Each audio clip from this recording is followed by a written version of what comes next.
एक क्रांति ला दे, इसलिए इनको क्रांति ज्योति सावित्री फूले कहते हैं। आज के दिन 1831 इनका जन्म हुआ था। उस समय बहुत सारा समाज में कुरीतियां थे, बाल विवाह था, विधवाओं को पुनर्विवाह करने का अधिकार नहीं था, उनको शोषण किया जाता था। जो कुछ लोग थे, उस वर्ग के लोग थे, नीचे जाति के जो महिलाएं थी, उनको शोषण किया करते थे। पुरुष प्रधान समाज हमारा था। ये जवाबदेही हम लोग यहाँ पे अमर होने नहीं आए हैं। कल को ये जवाबदेही आपको निभाना है। आप जिस समाज में पैदा लिए हैं, उस समाज को आगे ले जाने की जवाबदेही आपकी है।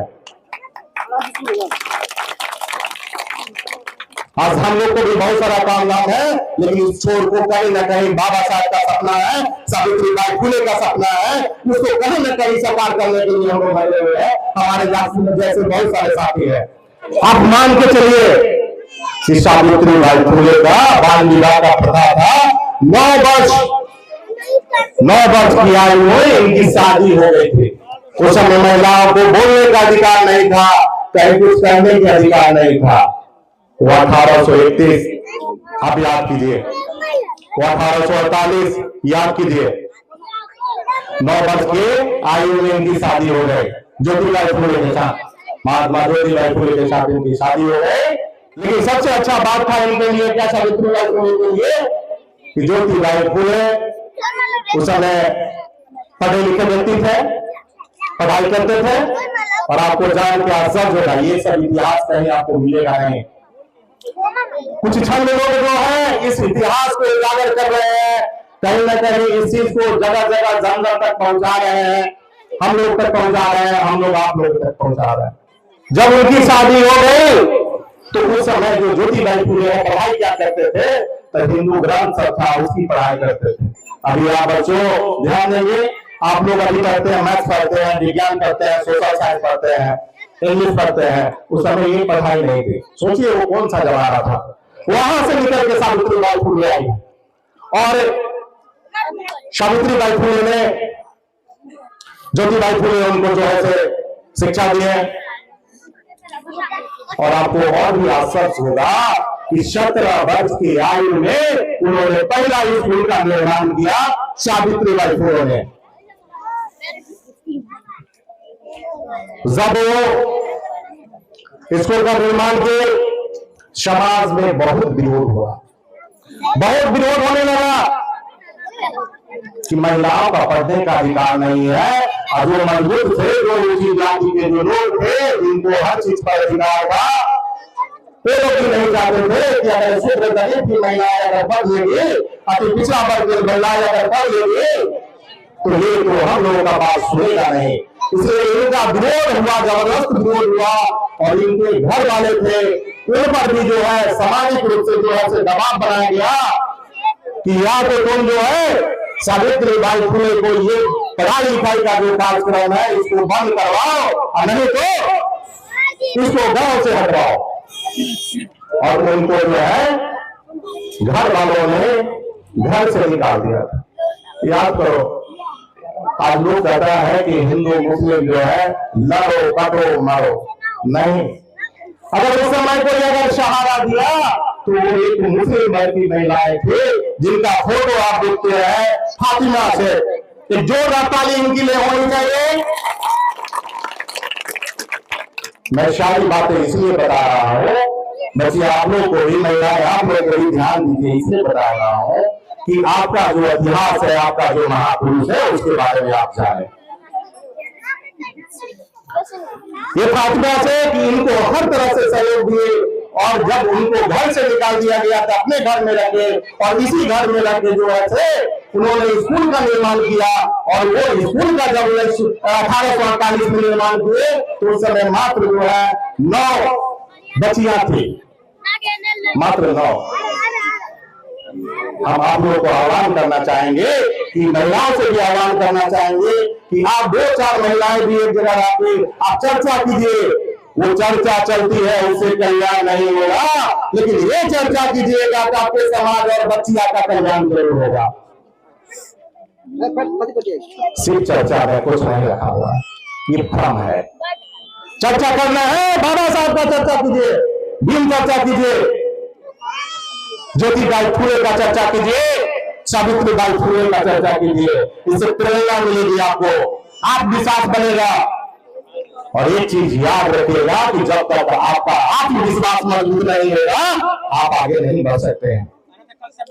आप हमेशा पॉजिटिव सोचिए, महिलाओं का आह्वान करेंगे, आप ध्यान देंगे। अगर आप 2-4 महिला भी है अपने नजदीक, तो ये सब बातों का चर्चा कीजिए।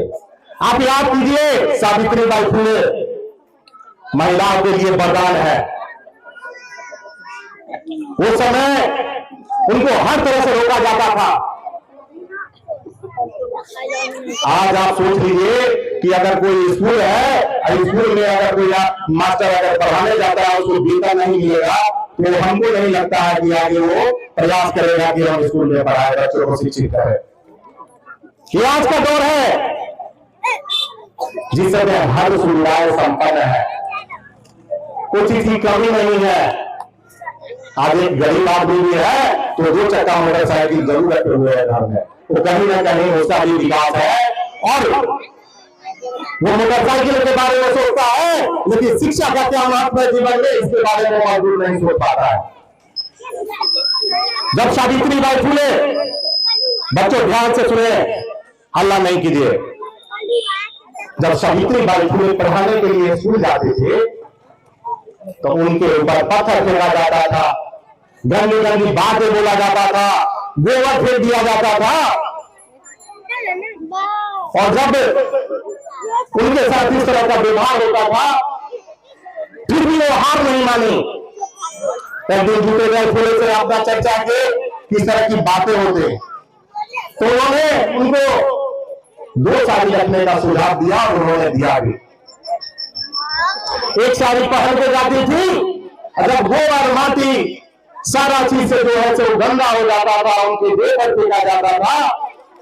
और जब स्कूल पहुंचते थे, वो साड़ी को बदल के दूसरा साड़ी पहन के फिर पढ़ाई करते थे और फिर अपने घर को आते थे। अब महिलाएं, आप सोचिए तो कैसी महिला थी, घर छोड़ दी, पढ़ाने जा रही है तो लोग भद्दी भद्दी बातें बोलते हैं, लेकिन उनके अंदर आत्मविश्वास था, उन्होंने हार नहीं मानी।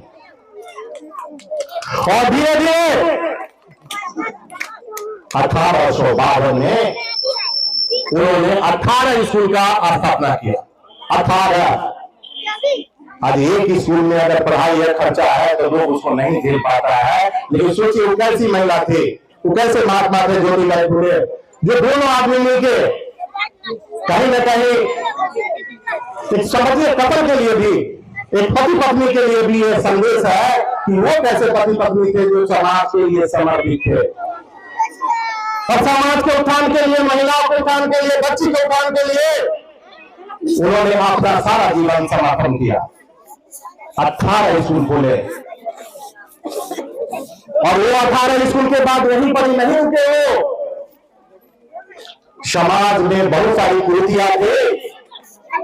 सावित्रीबाई फुले को समाज सुधारक भी कहा जाता है, इसलिए कहा जाता है उनको कि उन्होंने समाज में फैली कुरीतियां, बाल विवाह, मैंने पहले भी बताया कि 9 वर्ष की आयु में उनकी शादी हो गई थी,